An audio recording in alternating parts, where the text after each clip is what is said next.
Let's go. Go.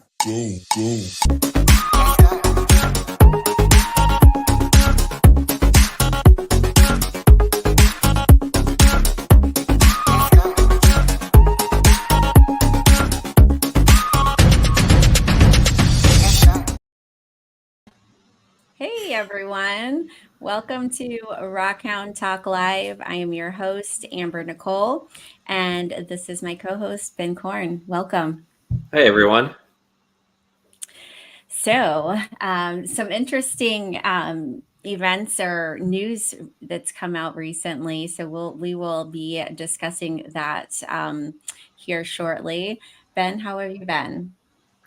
I've been good. Really busy moving. It's one of those things you don't really realize how many rocks you have until you try to find something in a bunch of boxes that are all labeled, and then you're trying to find something that's it's a little daunting at times. But no, it's going good. How are you?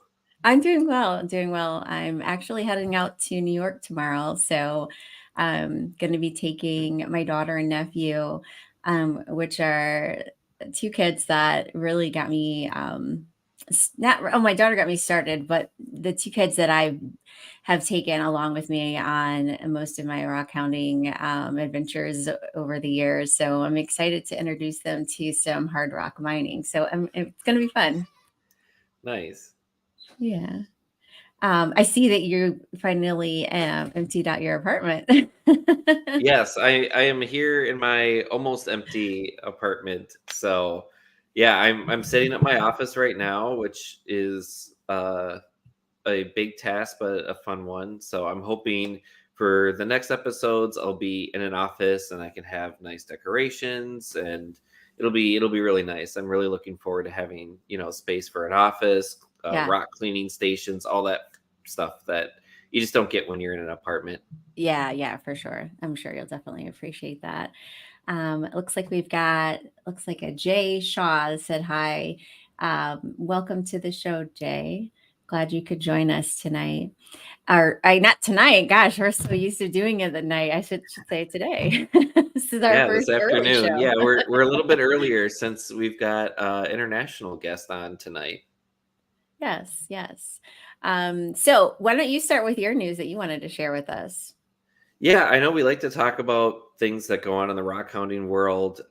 Someone tipped me off just a few days ago that there is a new law that was passed by the legislature in Montana and was just signed into law by the governor, that as of July 1st, if you are on any Montana state lands that are not state parks, so wildlife management areas, fishing access sites, those are really big rock hounding sites, areas that people like to do, especially for Montana agates. You need a conservation license to use the land. In the past, you only needed a conservation license if you were hunting or fishing, but now you need a conservation license to just do any recreational activity. So whether it's walking a dog, bird watching, rock hounding, if you're at a fishing access site, launching a boat, if you're hiking along in a wildlife management area, all of those, you need a conservation license. So the good news is it's only $10 and it covers for the full year. Their frequently asked questions for this year says that they aren't going to ticket anyone. They're actually just going to say, hey, do you have this? If not, here's a reminder that you're going to need to get this, since this all is sort of a new thing. But anyone that is not a resident of Montana is $10. I think it's like $8 or something like that if you're a resident. But so that's something new if you're going to Montana and I know that a lot of the access spots on the river are popular for agates. So Yeah. You'll need to get a conservation license now to do that in Montana. Yeah, totally. Thanks for sharing that, because that's important to know for, you're going out there to explore and you don't live in the area. That's something you definitely want to make sure that you have. So there's not going to be any kind of requirements beyond the license. Like you don't have to be doing any kind of special research. Like, for example, here in Ohio, if you want to rockhound on any state land, like state parks or anything like that, you have to have a permit, and you could only get a permit if you are in a like special group, if you're like a geologist that's doing research, that kind of thing. So it's Right. not like the everyday layman can go and get, a permit. So is there any kind of restrictions with that, or is it just for, just get the license or the license and that's it? Yeah, and it's interesting too. We always say know the laws where you're going. So like in Minnesota, state parks you cannot collect, Okay. period. Yeah. But for example, in Montana, you can actually collect in a state park. You do have to pay the day use fee for the state park. Oh, okay. And it is, in Montana, the high water mark of the river is considered the public waterway. So Okay. you are allowed to be on the river, in those parts. People, I know I took a group of Minnesotans out to Montana a couple years ago. We went to a state park and everyone was super nervous. And we actually ran into a park ranger there. And he said, "Oh, you go down to the river to collect agates, blah, blah. Okay, have fun." So it's, it varies wherever you're going. But for this new law, it's only certain areas. It's only, if it's a private land, you don't need anything. It's just, they want people that are using the state recreation areas to have some money so that they can go into maintaining those, access roads and latrines and different things that they have there. Okay. That's good to know. Yeah. And If you anyone said has you had any some, questions. you Yeah. had Yeah. some Yeah. news Yeah. too. Yeah. So, I didn't memorize the article, so it'll be bits and pieces there. But so it just came out a few days ago that they found the oldest glacier. It's in southern Africa. At some point, obviously, when Pangea, southern Africa was closer to the South Pole. Glaciers, obviously. And so, how they found evidence that this is the newest, oldest glacier was they found under the largest gold deposit in the world. Underneath that, they found glacier moraine or moraine. Is that how you say it? Yeah. Moraine. Yep, Okay. Maureen. Yeah. They found it there underneath, and the dating of the rocks and everything. They have discovered that this is now the oldest glacier that now that we have. The previous one is no longer the oldest. So Right. It was just interesting to read about, and the fact that I didn't know that where the largest gold deposit was at was even there. So it was interesting to read if anyone is interested into that. I don't have the reference, but I can certainly put it into the link of the show later. Great. Yeah. So because of this being an early show, there aren't as many viewers. So I was gonna there's not any questions right now. We should probably just bring on our guest, you think? Yeah. Do you want to go ahead and introduce Yeah. him? Yes. So tonight's guest is Moha Mezane, and he is a Moroccan fossil and a rockhound, also a field guide, and has had some pretty incredible finds and achievements that he will share with us, as well as our journey. So welcome, Moha. Hi, Moha. Oh, I am here. Dean. Hi. Hi, everybody. hi. How are you doing? I'm doing well. How are you? I'm good, thanks. Good. How's the weather over there? Yeah, it's extremely hot. It's getting like 45 degrees today. That's Celsius for anyone Celsius. who's That's listening. it. Yeah, and that's very hot. I can say as a nurse, I only in my field, I only need to know around 38 because that's when so a human has a fever.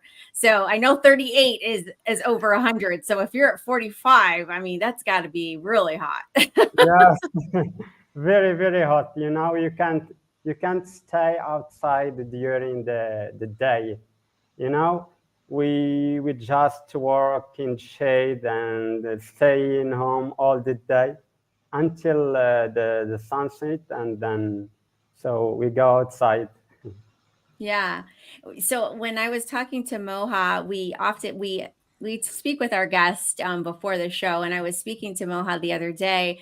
And what was interesting in our conversation was that so many of us here over in the States, especially those of us who live up north, um, our rock hounding season is like, sometimes March, but mostly like April, May to like October, and it's like the opposite for Moha.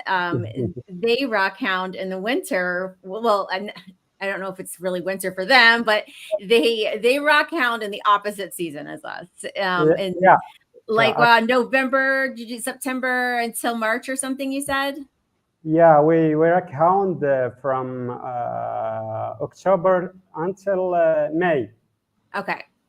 Okay, it's Yeah. the season, but when from June, July, August, it's so hot. You can't go outside hunting fossils. So we do some work of cleaning fossils, preparation, and stuff like that in the shade. And That's that's it. kind of what we do in the winter. So Yeah. that's really was really cool just to kind of learn that Yeah. we have opposite kind of schedules annually. Yeah. So Moha, tell us a bit about how you got started into collecting fossils and or minerals. Okay, so I'm first. I have to introduce myself for the crowd, watching. I'm Moha Mezane, a fossil hunter from Morocco, the southeastern part of Morocco, and I hunt fossils all in the area from the Paleozoic era, and how I get into the fossils because my father was a fossil digger. He dig fossils since the 60s. So when I go to school and come back, and my father come back also from work and bring back some fossils like ammonites and small trilobites. So it was like toys for me. I used to play with them. So then I like the morphology of the fossils. When it's vacation, we go outside I go with my father to collect fossils because they just are lying on the ground. And I remembered first fossils I collected. It was small trilobites. I go every day with my dad, and I collect a dozen of pieces. So, and I put them in my pocket, going back home, and I use them like toys and playing them, counting them. So after time, and then go to discover other fossils because we live in a very rich area with the fossils. You can find trilobites, ammonites, crinoids, even dinosaur fossils within like 30 miles. Yeah. That's So cool. yeah. So Yes. So, okay. with that too, so we were talking about laws and rules for some of the rocks here. Do you have certain laws and rules for collecting fossils, like on private land or government land, or do you need permits? What do you need to do that there? In Morocco, it's different because it's all the most of the quarries and the fields are public, so everyone can go collecting, digging. You just have to respect the people around because it's kind of small communities, small villages. They work just around either with the dino fossils, ammonites, or trilobites. So everyone can dig and hunt fossils here. It's no problem. Oh, that's nice. That's nice.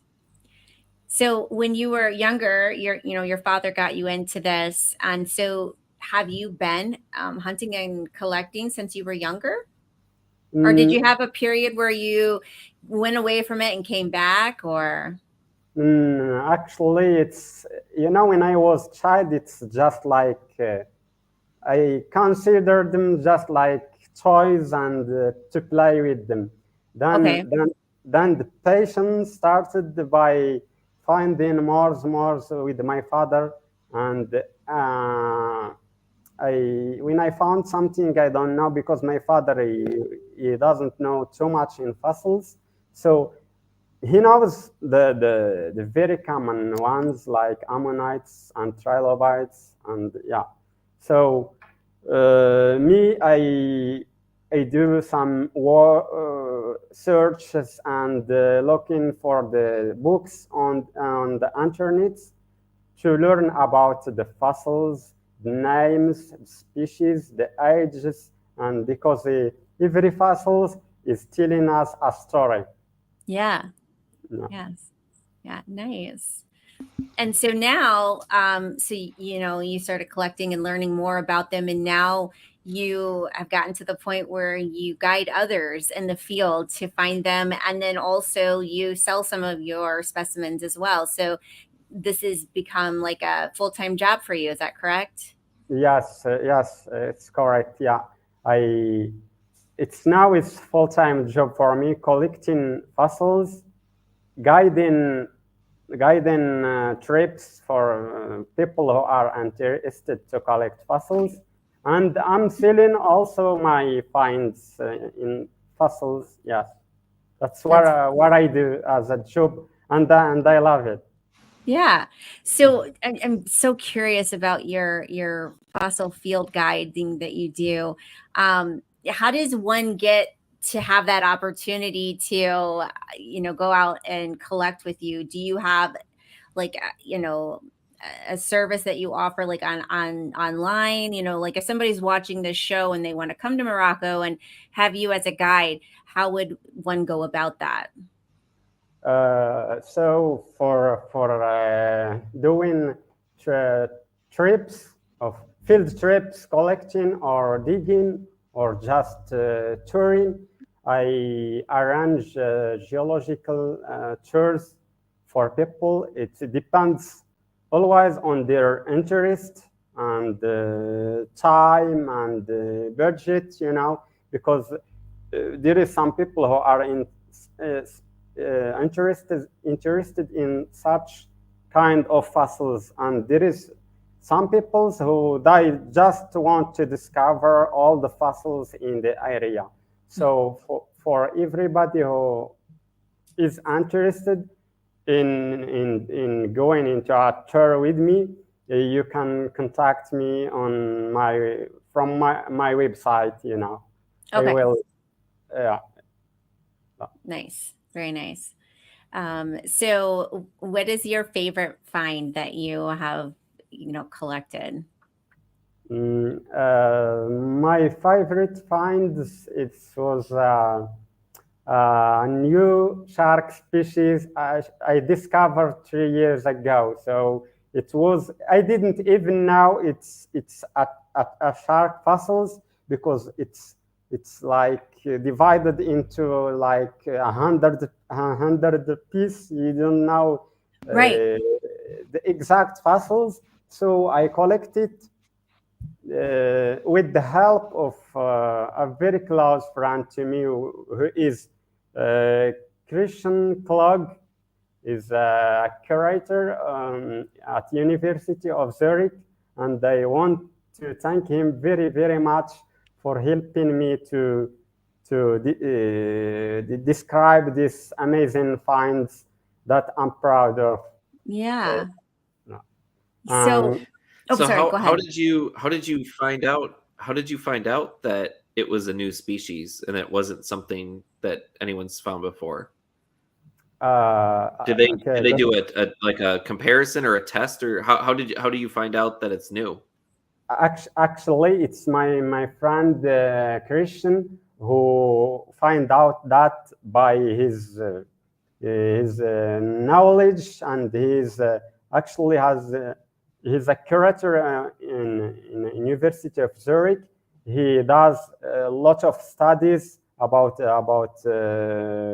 fossils in our area since when he was a PhD student. So he discovered something that is not common in the discovered sharks, which is like very detailed, even soft part of the body of the shark.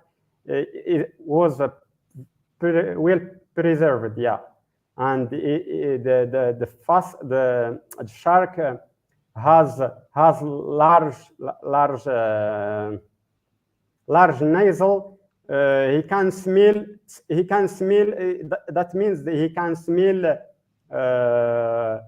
more than the other sharks do. So, which is a new thing to discover in the sharks that are living in the earth since million of years ago. It was actually like 360 million years. Yes, the age of the shark, which is feminine age. Yeah. So I seen a picture. I seen a picture of the actual fossils, and I seen how they were laid out, and you can see the outline of the little tiny pieces, like you said, and it looks like a shark. But what's so incredible to me is that you were able to find all those little tiny pieces, put them together, and then you see the shape of the shark. It's incredible. Yeah, it's the most hard work for a paleontologist when you glue back the pieces of kind of huge fossils together. You know, you have to gather them, to put numbers, and to be careful when you are excavating, not to lose any tiny pieces. So it is very interesting to keep all the pieces, even it looks weird in the field, but when you're preparing the fossils, it's very important to have all the pieces together. Yeah. And so how long did that take you? Like to find, I guess not how, I guess two questions. How long did it take you to find the pieces? And then how long did it take you to know where to put them? You know, it depends, because when I found the shark, it was actually by chance, because I was looking for other fossils, and I ended up finding that huge shark. So I stayed days and days excavating that fossil. So I put every piece and with numbers, and taking a lot of pictures, then wrapping them and take them home to gather them, to make some glue and the preparation. It's process of cleaning, preparation, gluing, and many things to do to get the fossil very clear, and to know all the parts. And maybe you need someone to help you sometimes, because it's a work of patience. If you are not used to that, you can't do that work. I did the first time when I find fossils like that with too much pieces. It took me a time, and I work all the day, and then I never finish it. So I let it maybe a week after that, and I come back to gather it carefully. So that's very hard work, I say. Yeah, it sounds like so just how far did you have to dig to start to see this fossil? Was it was part of it already exposed? Was it deep, underneath ground? What was the conditions when you found it? The shark was actually found in the shale. It was not so deep. It's like 5 feet deep to find this. It was not so deep, but what is very hard in excavating, that is broken into small pieces. You have to be careful. Yeah. With that, it's not a question of hardness of the rock, but it's a work of patience. You have to collect pieces by piece and put them together to get. And a lot of fossils in shale are very fragile. So, you break that shale and you're breaking fossil too. So I imagine you had to be very careful. Is that where you find, do you find most of your fossils in shale? Is that where you look? Yes. Yes, I'm based on Faminian age. It's geological period, which is dated around 360 million years. So I found this is where I'm based, and I mostly hunt fossils like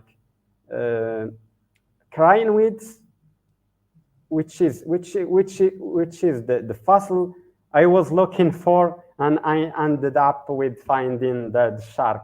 It's a kind of very rare crinoids, and I have a piece here. Oh, nice.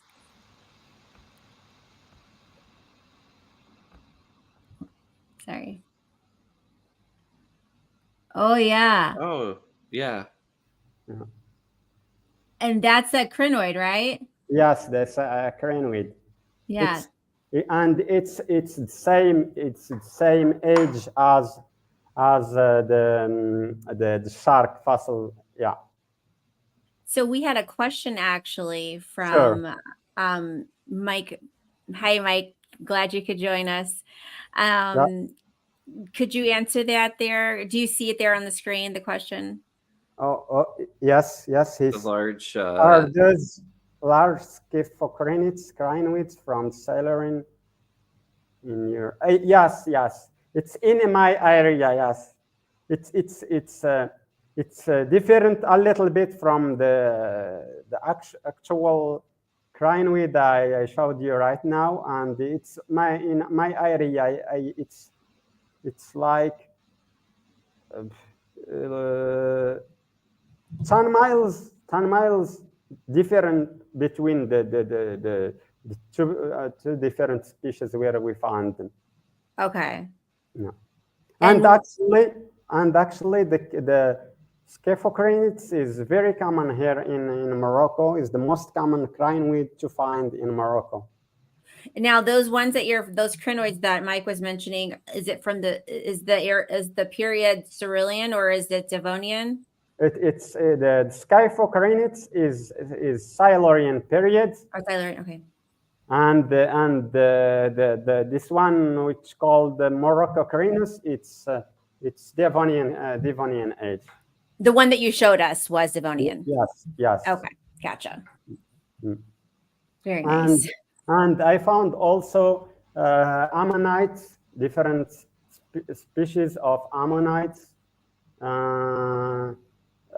orthocons, and brachiopods, and trilobites also. Trilobites, Morocco is known by trilobites all over the world. People comes to dig and to get trilobites here in Morocco, because as I told you from the beginning, the most of quarries are public. Everyone can go digging, and they can pick up some finds. Yeah, and it's okay, no problem. That's awesome. Like it's encouraging to hear that, because I would love to definitely want to come there sometime. You are very welcome. Oh, nice. Nice. That looks fun. Yeah, so Tell us this a bit about this picture. The photo is showing some of my fossils finds and some minerals too. With my friends, and we had a nice trip collecting fossils, dinosaur fossils, and we get also to the mine to pick up some crystals. Yeah. Nice. That and looks like a lot of fun. is that the vanadinite? The vanadinite, it's the with the red crystals. It's the in the pictures. The guy with the hat is holding a vanadinite. As you can see, it's red with the buried kind of white minerals. Yeah, I The see. the plate, the guy with the red cap is holding a species of trilobite, which is called Selenopeltis. It's Ordovician age, Okay, yeah. and I'm holding a piece of red quartz and a hematite. The Yeah, guy yeah. the guy on the right is holding some manganese and quartz, and so all these are my personal finds from the area, either fossils, crystals, and much more stuff. That's fantastic. So how far do you have to go to find all of this? Is this like next to where you live? So it's only 10 minutes away. It's for the minerals, it's like 30-minute drive from home, and the fossils are not so far away. Just like 10-minute drive from home. You can just go around the outcrops and collect the fossils. They are just lying on the surface. That's incredible. Wow. That's you're very fortunate to have that opportunity to live right there. That's awesome. Yeah. And Um, I have a fossil also to show you here. It's like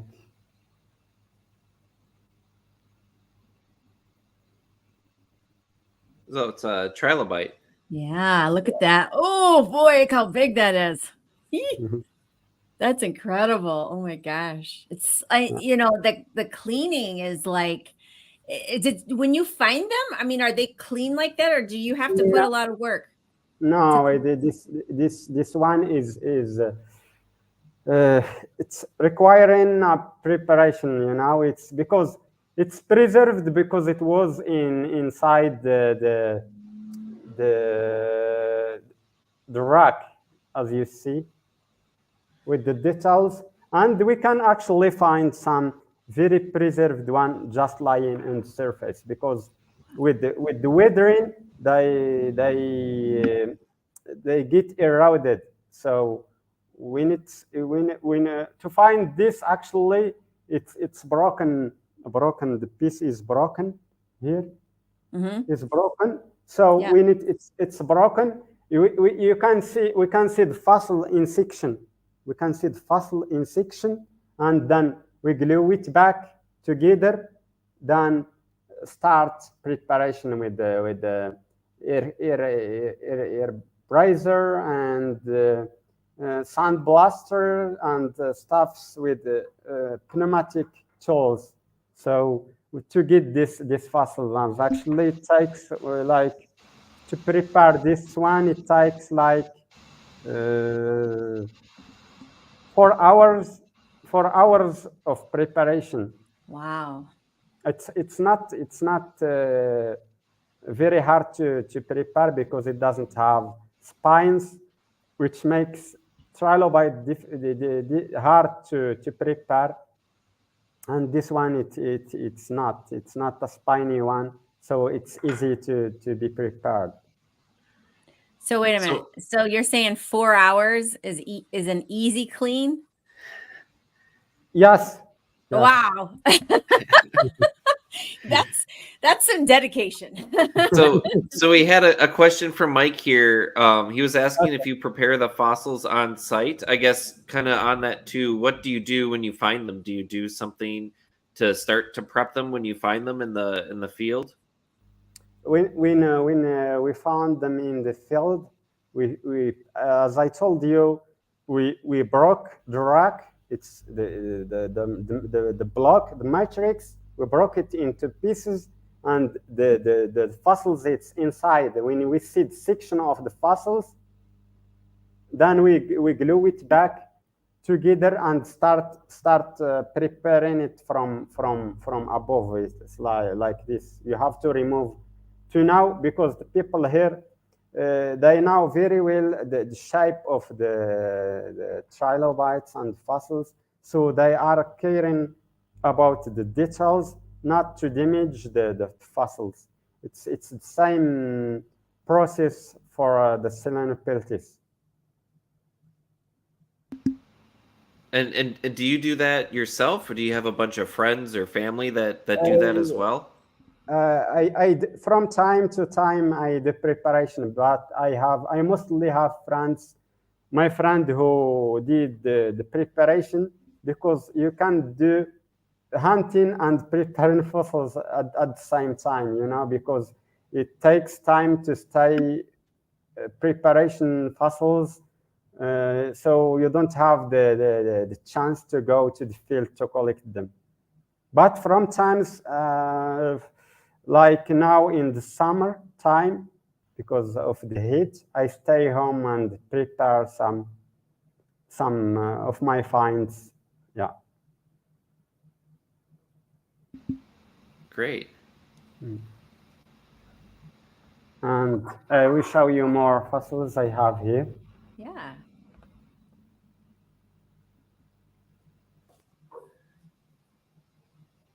Oh, wow. Is that an ammonite? Yeah, this is gonitite. How big do the ammonites you find get? Because I've seen some really huge ammonites. Do they get very big? Actually, I found the big one. I found it was like 50 centimeters. 50 centimeters. Okay. Because so that's almost 20 inches.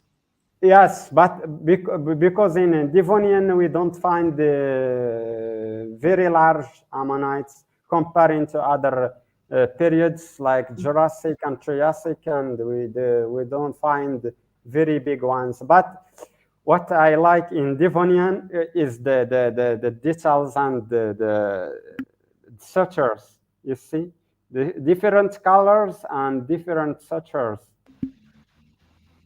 Yeah, that's really pretty. Yeah, it's pretty. No. And do you one, polish them? This one is only it's cleaned. I don't polish. I love to keep them in their rough shape. I don't like polishing as the most of people are doing here to polish the fossils. So when we polish them, they lose their shape, and yeah. And this is my favorite one. Oh, yeah.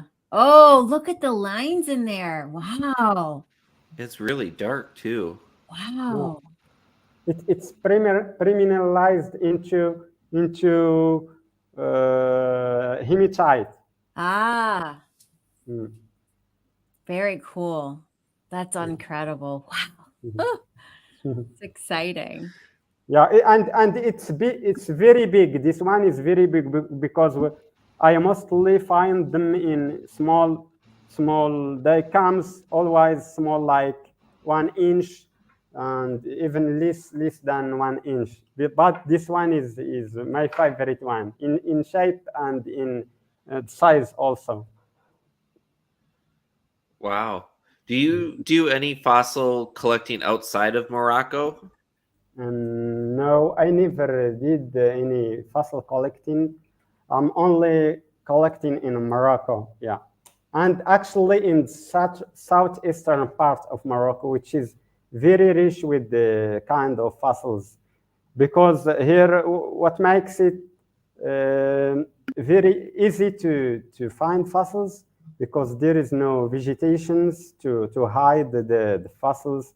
You can just keep your eyes on the ground, and then you will end up finding several pieces in just a few minutes. But now it's starting to get over, because people, they are collecting since the 70s, 80s. You know, you have you have always to find new places, new spots to collect fossils. Yeah, we understand that quite a bit. I mean, it's really interesting for me to see how the similarities are and just some of the experiences that we have and in different areas. And we have the same thing over here where, you've got people who've been collecting, since the 60s, 70s, even beyond. But and then, you have the popularity of the hobby, and then it gets to the point where, you just have to go.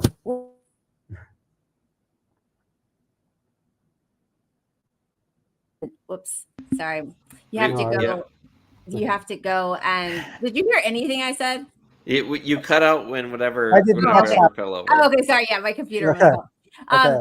You have to go and find new areas, and a lot, like, for example, if we're collecting on the lakeshore, and it's a popular public area, most people will stay in this vicinity, and so we have to maybe walk 2 miles away, to go find stuff, because most people don't want to walk that far, that kind of thing. So we have to get creative and find new places as well. So it's just an interesting parallel that we have. Yes. That's what I'm doing. I'm always into new spots and new fields to find new fossils, because what I'm into is to find the new species always when you find something that no one has ever found. So it's my Yeah. dream. Yeah, I mean, it's like you've already found one on your own. It's like you got to find another one, right? Yes, yeah. You never stop looking for new stuffs and fossils. Yeah. So you do guiding as well, where you take people to find fossils? Yes.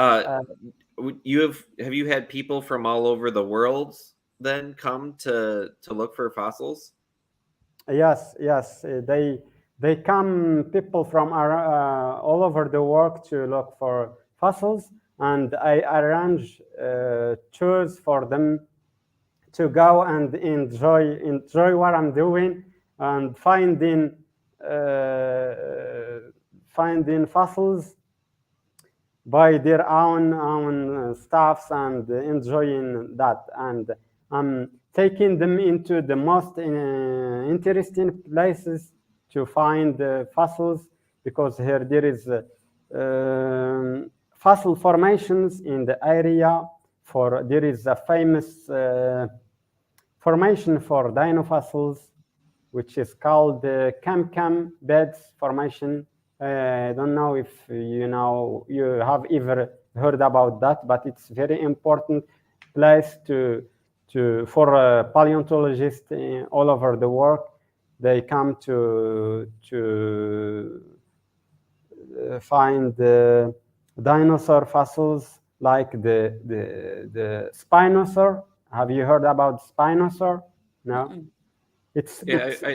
I've heard it. I see they sell a lot of like Spinosaur like fossils. I've seen in a lot of stores. Yes, this kind of fossils comes from my area, and it's very interesting stuff. So the place is a kind of reed beds with tunnels. The fossil diggers and people working around, they make tunnels to excavate the fossils, either teeth, vertebrate, fossil fragment, and more stuffs to find here in Kamkam. And there is also a formation for the trilobites, which is Isomer. Isomer is the most famous trilobite formation. So people, when they ask me for digging trilobites, I take them to that place because there is a high chance to find trilobites, and it's easy comparing to other places. And there is also a spot for ammonites, which is Maider formation, Maider Basan actually, and people go there to collect ammonites, gunitides, and much more stuff just lying on the surface. Wow. So the people, they have only asked me about their interest and the time they have, the budget, so I can arrange a trip for them, starting from their interests. Speaking of that, if you feel comfortable sharing, Josh Shaw wants to know how much you charge for your tours, if you are willing to share that. For the pricing of the tours, it depends on the places and on the how many days do you want to go finding fossils. Actually, it depends on season. You know, sometimes the prices, it's going up and down. So I can give you like an idea about the pricing. For a day, I charge like $200 a day for one person, included including the transportation, food, hotel, guiding, and everything. But it can go high up to $300 and can go down to $150, $120, depends on the season. So you include like housing with that? Yes. That's incredible. Like, you're like a one-stop shop. I'm like, wait, sign me up right now. Yeah, we had a question then too. So if people are interested to get there, what would be the easiest way to get there? Like, what would be the closest airport? The closest airport, it's from here, it's Ouarzazate Airport, but the most famous one is Marrakesh. Is Marrakesh. If you wanna book your flight from where you live, you just book from your place to Marrakesh, Morocco. Then we can pick up you from wherever your arrival is. Yeah. That's so cool. Wow. You've got a really good thing going. That's incredible. At one point, yes, it's not probably going to happen now because my dreams are always changing. But at one point, my dream was to do something similar like that. I wanted to get a tour bus, and I wanted to do continental, like from, start in Canada through the US to Mexico, like a 2-week excursion, and have Rockhounds. We would go take tour bus. We would have, contracts with hotels on the way, and we would stop at private locations, like private mines or people who own just their land, their claims, and go rockhounding. And I wanted to do that, offer that service to people here. And I mean, you're doing something very similar, and I think that's so cool. That's so cool. That's a very good idea. You will people. I'm sure people will like that, and then we they will join you for your advanced. Yeah, it was a once idea that I had, and I'm always changing things. And right now I'm on this path with the podcast, but it was a similarity that what you're doing, and I think that's so cool because a lot of people don't have the resources to get in contact with locations and know who to get in contact to, and then put all the pieces together like transportation and lodging and all of that. So the fact that you have this kind of all-inclusive package is like, wow. Good for Yeah, you. yeah, because it took me a lot of time to know places, to know people Yeah. around where they are working, and the places I have to go to, and the places I don't have to go to. So it's kind of routine, Sometimes you get good spots. Sometimes you end up finding nothing interesting. Yeah. And so now you know where to go. Yes. Yeah, Yes. that's awesome. That's Yeah. great. So, Okay. oh, I was just going to say, so when you take people out, I know you've said some you find on the surface. Do you have any tools that you use? For tools I use, I'm only using a rack pickup hammer. That's what I'm using, and maybe a scale for the fossils. But I'm always using my hand as a scale for fossils because it's very interesting to to to mention always the size of your finds, and maybe some paper to wrap, and some goggles, protective goggles to keep your safety first, as we do always. But So- but but for the people I'm hosting, the tourists are included. The tools are included in the price. I It's I great. Yes, I give everyone the rack pickup, the gloves, uh, everything you need in the field to pick up. If you want to pick up some stuff, to wrap it, and boxes, everything it's included on the tour. It looks like Mike, you had asked if he's also a fossil dealer to buy prepared fossils from. Yes, he does sell his finds, and he prepares them. So yes, absolutely. And he has got some incredible ones, let me tell you. Thank you. Yes, and I put the link there too. He does have some on his website if you're looking to buy fossils. There's a link to Yes. the website. In the description of the show on Facebook and YouTube, you will find links for all of his websites, as well as the link to learn more about his new shark species. Which, by the way, can you tell us how to say it's a really long name. How do you say the name of that shark? It's called Maghriboselache. It's two words together. Maghrebo. It's more refers to Morocco. Selache. It's Cloudoselache. It's the species of the shark.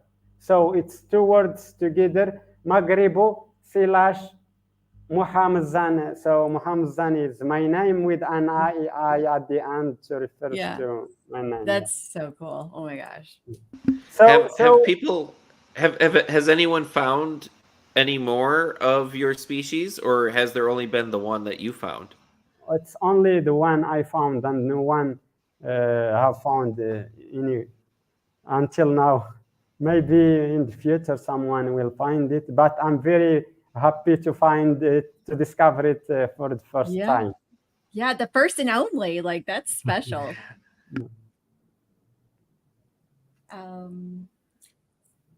Was there any other questions? I think we almost answered them all here. Let's see.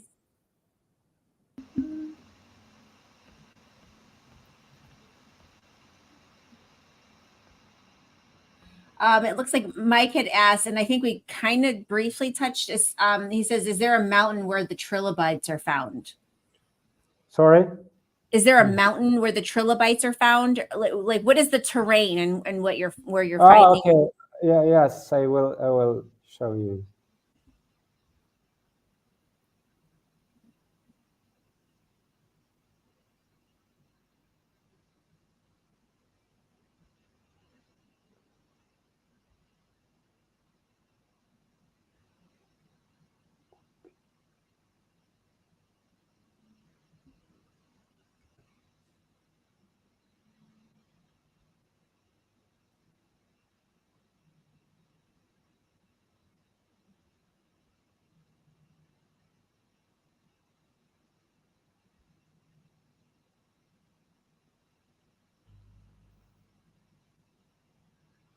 While Moha is looking that up, just see who we've got some viewers here. I was just looking to see who else was watching.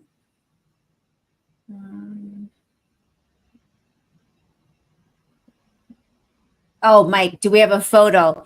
If you look, oh, sorry, go ahead. Okay, I'm looking. I'm gonna send it Oh, to you. you're still looking? Okay.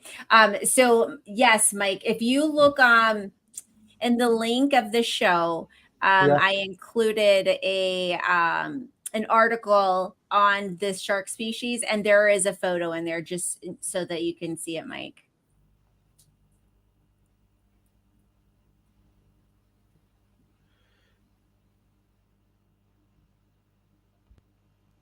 Ben, are you going to be you're not doing any rock counting right now, you're just getting the house together, right?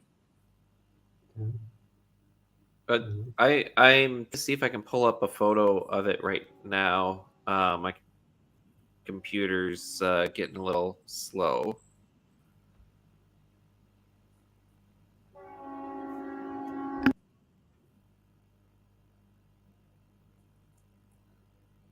If you are watching, we've spoke with Ja and Mike. If you are, or I'm not sure if I'm saying it right, Jay or Ja, I'm so sorry. If you're watching, give us a comment, say hi. I'd like to definitely know who's watching, and we can shout you out. Just while Moha and Ben are looking up some things right now.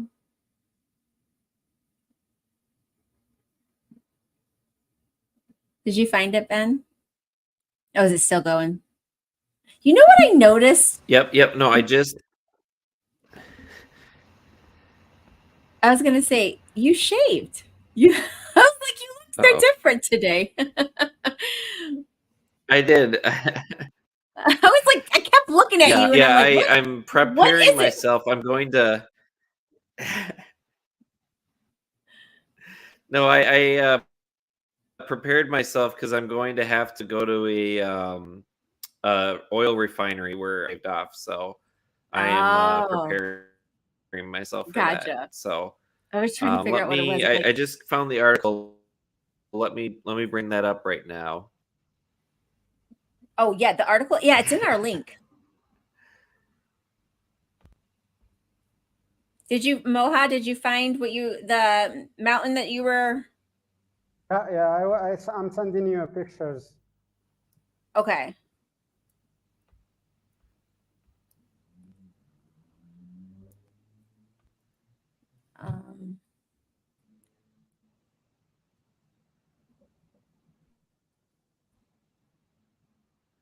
Yes. That was the what they the illustration, yes, of what it's an awfully different looking shark. Yeah, it's so weird. They look in comparing to the actual sharks. It looks very different, you know. Yeah, kind of almost like a hammerhead a little bit. Oh yeah. Yeah, that is so cool. Like, look at that. Oh my gosh.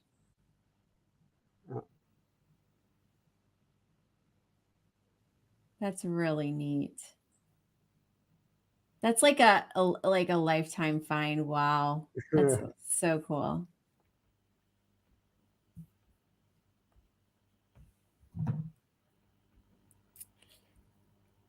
Was there anything else, Moha, that you wanted to share with us? I sent you some pictures of the mountains. Okay. Did you send it to the website? Or I mean, oh, I see it. You sent it to me. Okay, got it. Yeah. Okay. Is there a mountain range? Is there a name? It's the mountains called Isommer. I will write it down, the name of the mountains where we find trilobite. Isommer formation. Okay.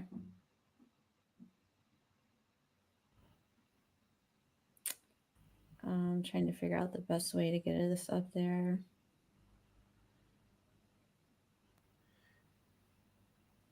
Yeah, the photos, you'll either have to share your screen or you'll have to upload them as a PDF or PowerPoint or something like that.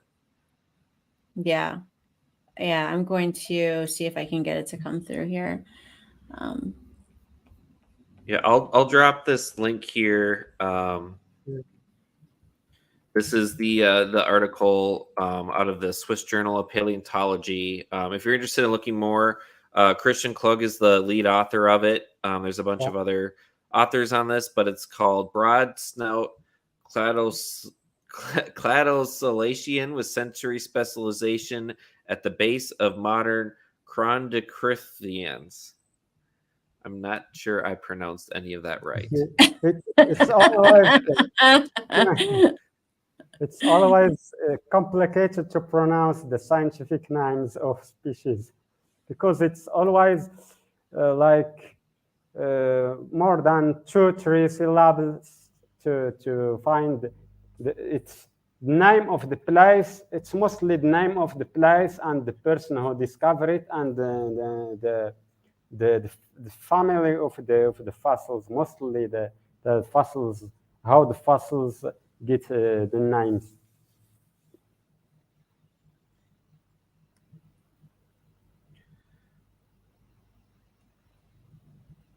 So it's going to probably take me too long to convert this over, and I don't want to make anyone wait, but I will. I can include it as a comment in this episode when we get done. The mountains for that where the trilobites are. Yeah, and Moha did send in. It is the Isomor Formation. Yes, is where they're found. Yeah, the trilobite is from the Isommer Formation. As I write it down, I can. It's very famous.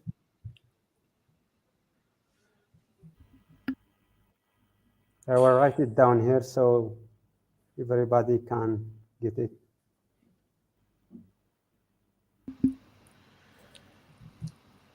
And do you know how many different species of trilobites do you find? Me personally, I have found over 30 species of trilobites from the Devonian. The trilobites here, it's in the area, it's mostly Devonian and Ordovician. Right. Okay. It's somewhere is a formation, is not a city. It's just mountains where we find the trilobites. The closest city is Ouarzazate. Ouarzazate is the closest city. But if you wanna book your flight, as I said, you book Marrakesh because the flights are there is more flights to Marrakesh than the other airports in Morocco. It's very famous, and then we can pick up you from the airport if you are interested in a fossil trip. Yeah. Very nice. Was there anything else that you'd like to share with us, Moha?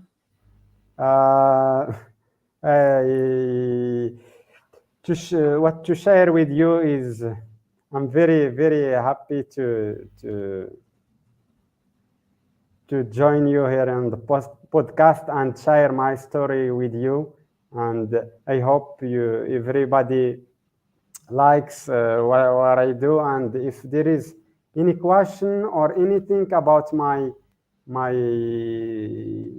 stuffs and my things, you just feel free to ask me to put any question. I'm here for you. And Thank you have you. Instagram too, is that right? Yes. Yes, and his Instagram has some gorgeous photos. I mean, you just flip through it and you're just in awe. I mean, and from the fossils to the minerals, a lot of gorgeous minerals as well. So definitely worth a look. And Moha's Instagram is his name, so Moha Mezane is Yes. the Instagram handle. Yes. Yes. Mike is asking if he heard about the Drotops, which is a species of trilobites, and I confirm that is coming from Isumar, is from the same locality, you know. Yes, it's from Isumar.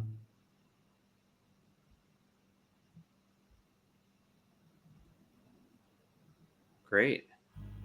Well, thanks everyone for the great questions tonight. We've had some really good questions. Yes.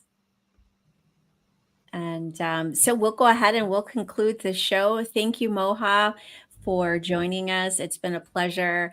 And thank you to the guests that are watching. And we'll see you guys in 2 weeks. Well, no, is it 2 weeks? We're kind of halfway into the week. yeah, we're thrown off. But our next episode will be on Wednesday, our normal day, on July 26th at 9:00 Eastern with the Royal Peacock Mine. So we'll be talking with them.